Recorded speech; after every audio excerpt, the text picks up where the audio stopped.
So I think we're rolling. We good? We're good. All right, hi. Welcome back to Goofball Productions. I'm Quinn Elfers, and on the anniversary of the Yom Kippur War, we're going to be talking to random Americans from Dublin, Jerome, about what they think about the Yom Kippur War. There's one now! Sir, what do you think of the Yom Kippur War? What is that? You, how does this goofball not know? I'm sorry. Well, it's okay, because I'm here to inform you about the Yom Kippur War. Transition. It all started because in 1948, Israel was finally recognized as a state. The United Nations split up religiously significant ground between the two sides around Jerusalem. Arab states were upset because they believed in the arrangement favored the Palestinian Jews. They didn't recognize this agreement.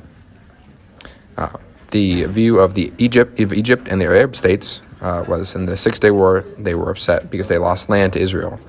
They were not happy about this, so they threatened multiple times to invade Israel if they didn't accept a peace treaty that would make Israel give the territory back. Israel's view was they wanted to keep the territory they won in the Six-Day War. They tried to ignore the talks and threats by Egypt of invasion, and they actually did invade them.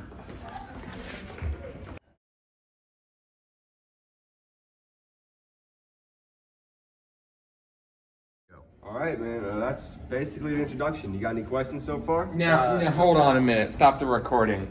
Where does this take place? Is this in Europe? Or are we talking Asia? Jesus. All right. Let's go into the geography of where this is. All right, please do. The Yom Kippur War occurred in the Middle East in 1967 when Israel took territory such as the Sinai Peninsula and the Golan Heights during the Six-Day War. After fighting in the Yom Kippur, Israel finally decided to return these territories back to Egypt. A defensive line along the east bank of the canal, named after General Bar-Lev. All right, that's basically all I need to know about the Yom Kippur War. How you feel about it? Feeling amazing, dude. All right, man. Well, it's nice to meet you, man. Nice to meet you, man. My comrade. What about the Soviet Union? In the United States. Oh, those guys, it doesn't matter, but that is a good point. What about the Soviet Union and the United States? How could I possibly forget about the Soviet Union, especially when they played such a big role in the Yom Kippur War? How it works is basically Egypt wanted the Soviet Union to join them in the Yom Kippur War to put pressure on the United States for joining Israel. However, the Soviet Union didn't want to anger the U.S. because they're kind of in the middle of the Cold War or whatever, so they chose not to get involved with the Yom Kippur War, but it was still big enough that they had an impact.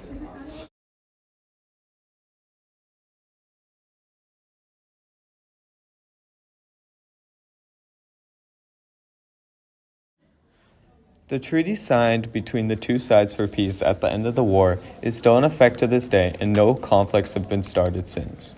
Israel fully withdrew from the Sinai Peninsula, which led to full peace treaties. The unexpected Egyptian-Israel ceasefire exposed Syria to military defeat, and Israel seized even more territory in the Golan Heights. In 1979, Syria voted with other Arab states to expel Egypt from the Arab League.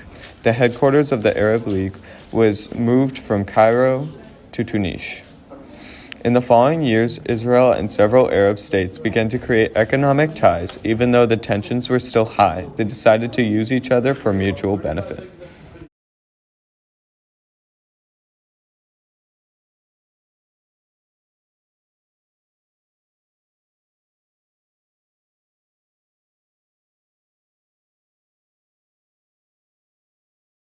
So basically, that's what the Yom Kippur is all about. You got any questions? No, I don't have any questions. So, how do you feel to be an informed American citizen? I feel amazing. Yeah!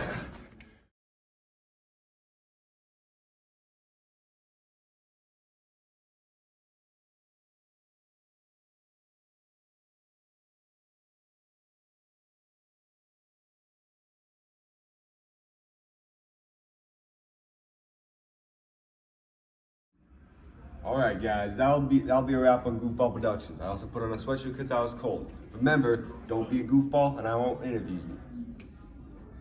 Adios.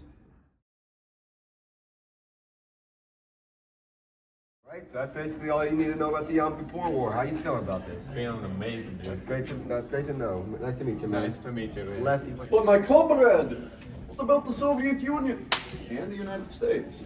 Sorry, I didn't know you